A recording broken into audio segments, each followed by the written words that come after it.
What is up, guys? Today we are going to do a fun little breakdown class on one of the most effective baits in this store, and this is the Duo Realis Spinbait.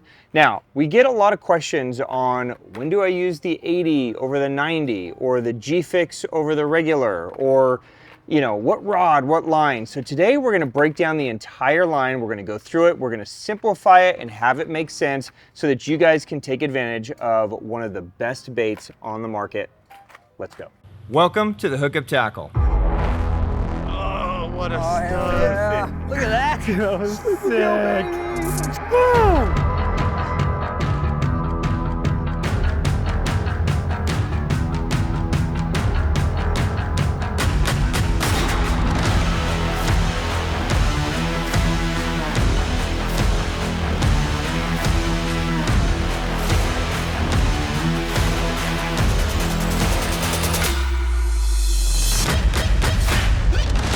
Cheers, my friends. Happy Sunday. All right, guys, some breaking news. What's new this week at the Hookup Tackle? What a beautiful post-spawn fish. Look at that. Look at that gut on that. That's a nice fish.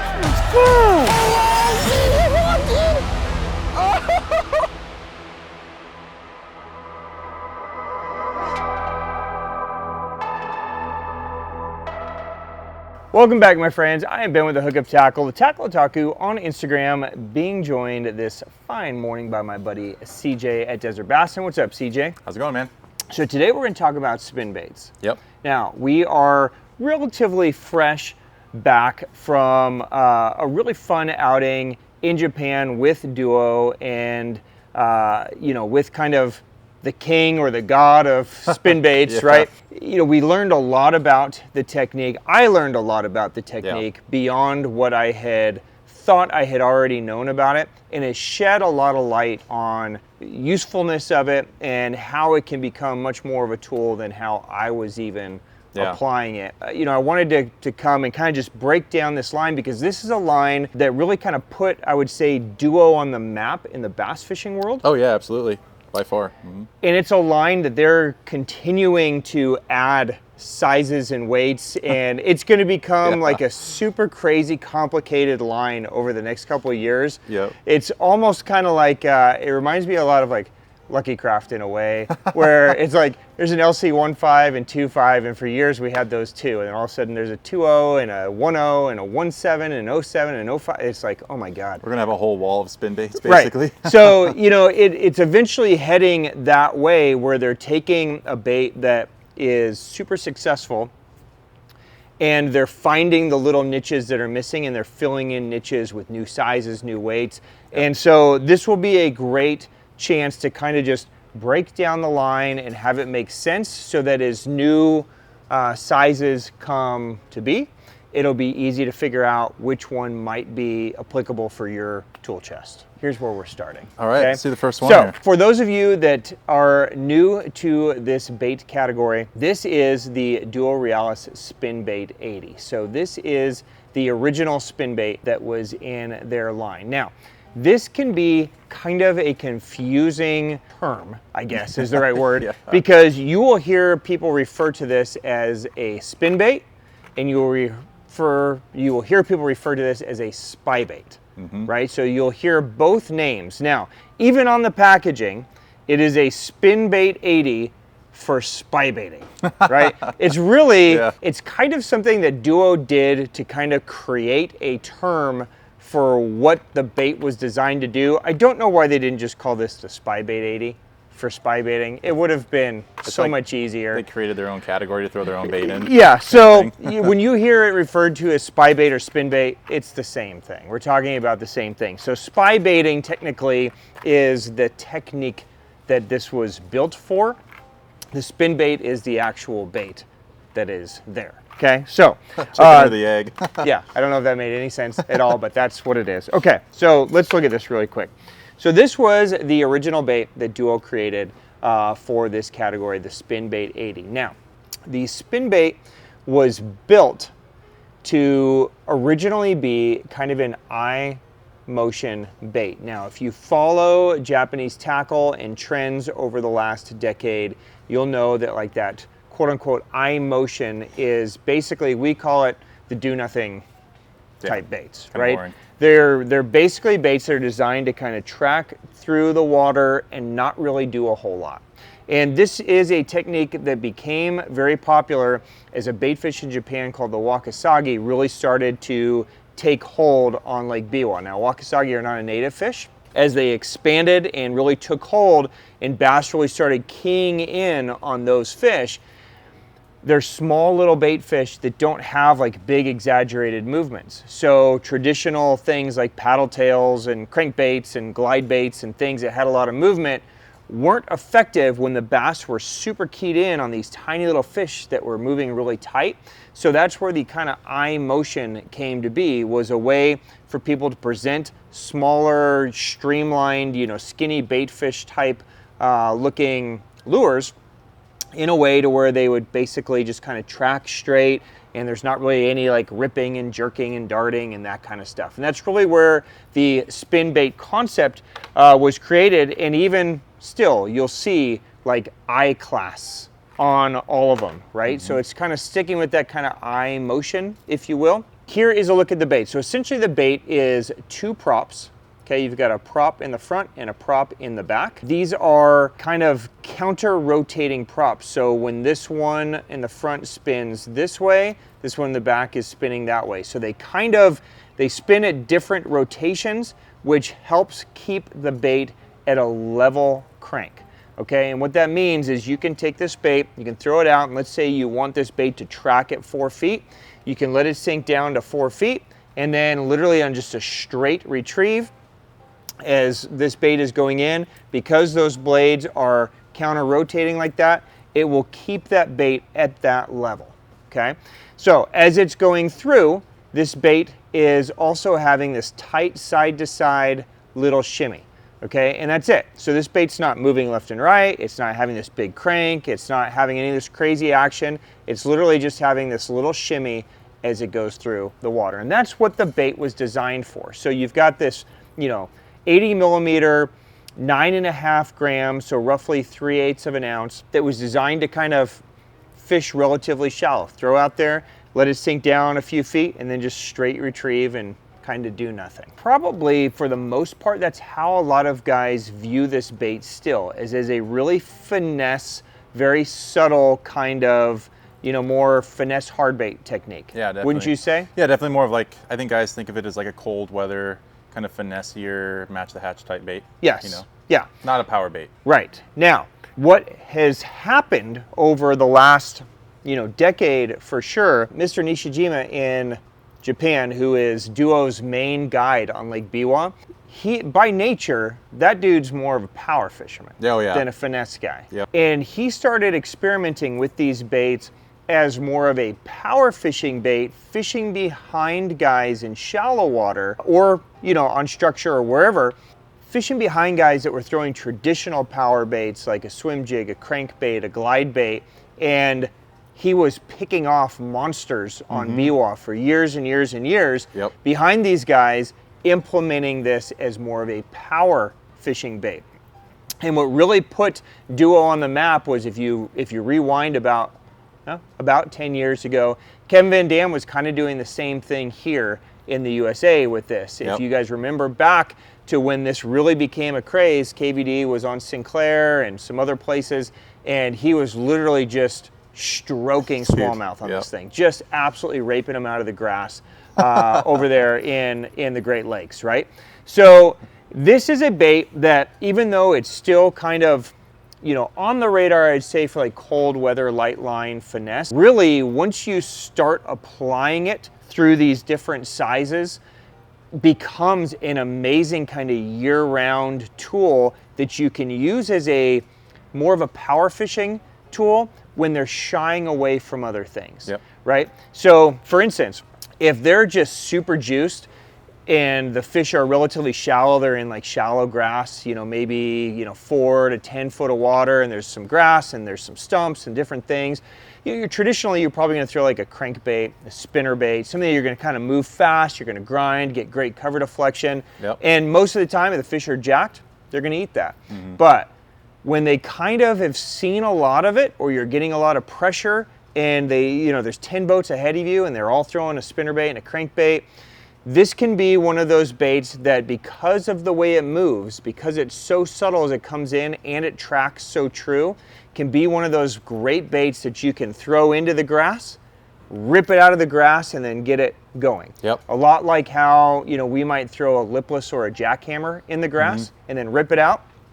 This could be an application that can replace that when the fish start shying away from those, because a lipless, it rips out, it's super loud, right? You got all that through there, you got a jackhammer, you got all that sound. All of a sudden you take this and you get in there and you rip it out of the grass and you've got this nice subtle tracking, natural looking bait fish that you can power fish behind guys and catch them. Yeah, Okay? I think a lot of people don't realize how much action that bait actually has throughout its entirety of its movement. Yes. From the time it's falling to the time it's being retrieved, it has movement the entire time. Yeah. So as it falls, good point, CJ, as it falls, it's going to have a shimmy fall.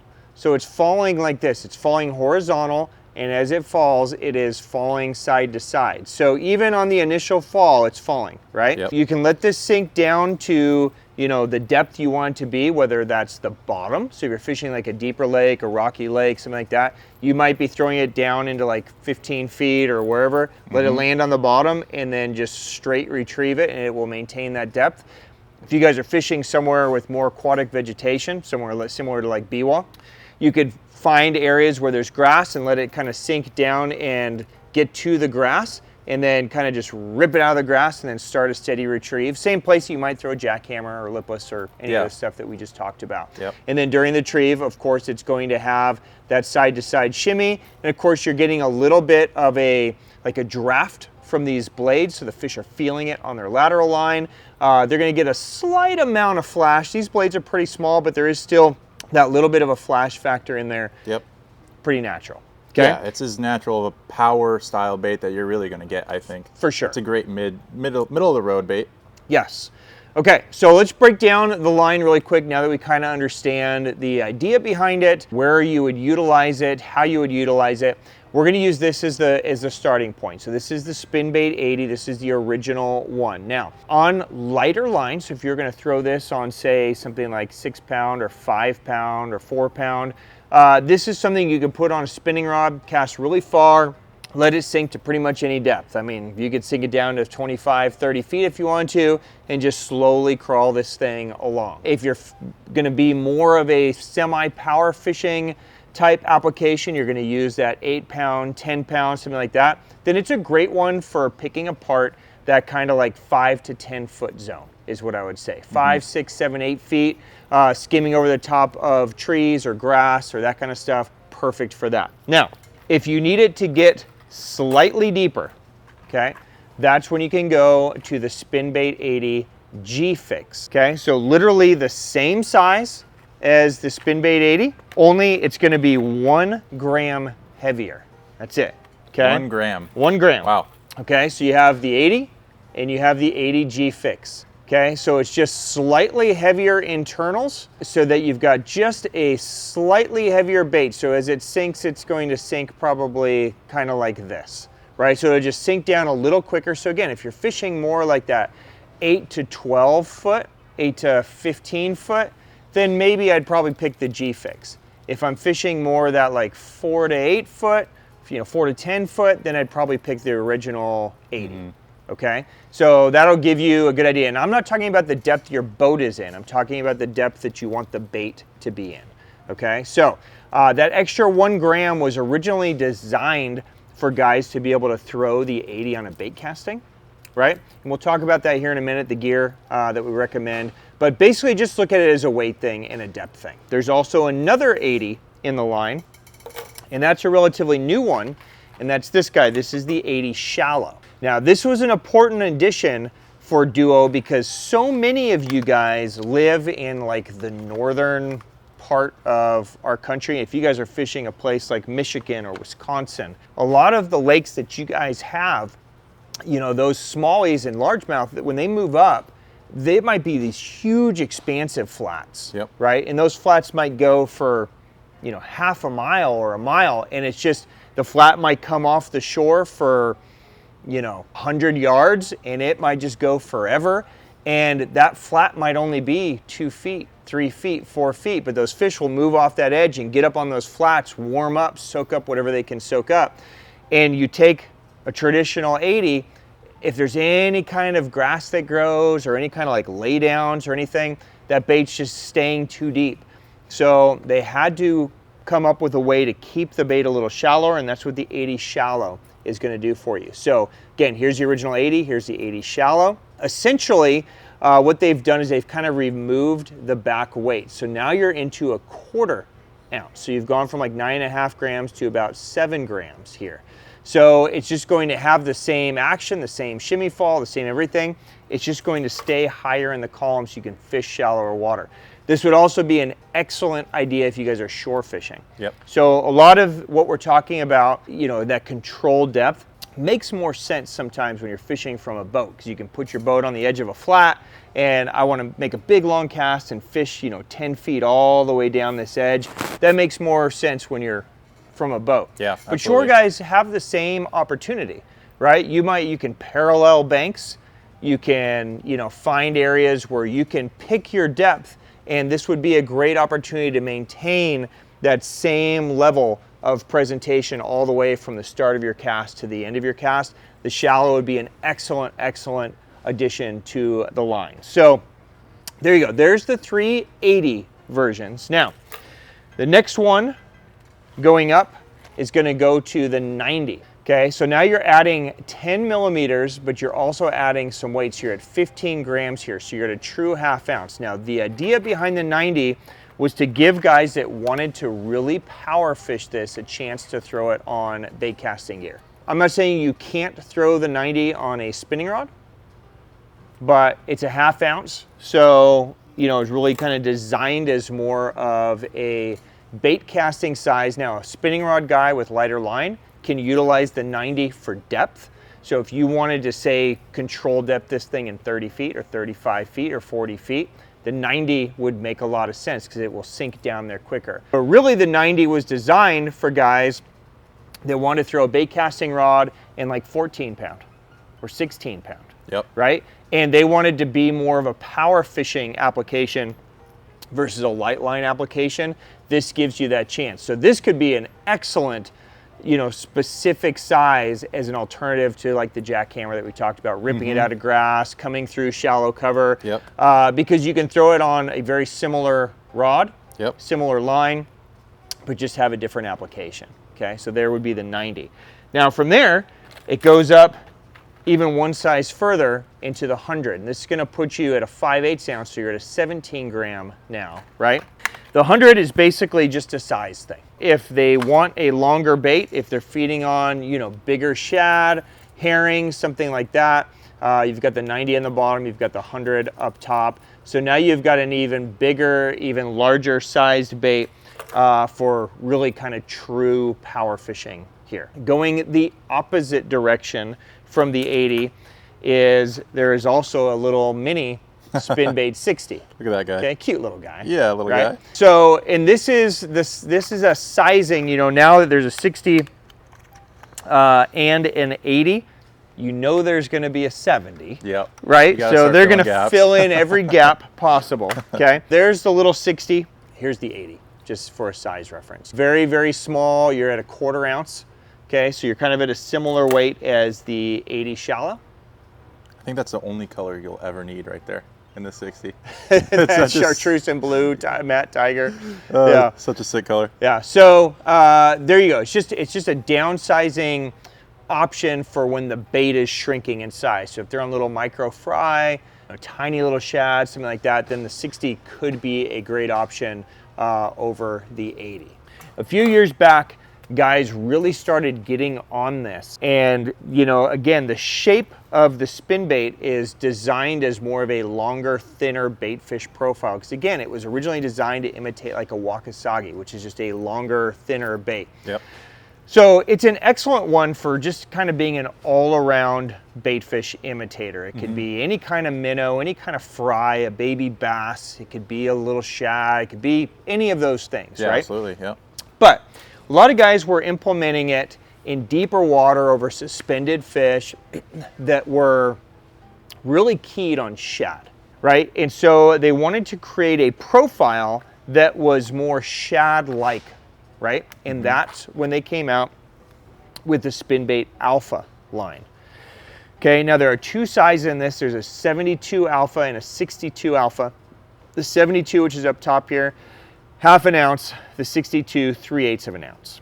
Okay, and I'll take one out just so you can see the profile difference. This is going to give you a taller, more shad style profile. Oh yeah. Than the original. See the difference? Yeah, totally different bait. Yeah. So you're going to have a similar shimmy fall. You're going to have a similar wobble on the retrieve. It's just giving you a different overall profile that the fish are seeing versus the original. Now, it's also a much heavier weighted bait, right? So this is a 72 that's at a 1/2 ounce. Oh yeah. So to get to a 1/2 ounce in the regular spin bait, you got to go to the 90. So now you've kind of just got some other options here that you can do based on profile of what they're feeding on and depth and power fishing and what you really need it to do.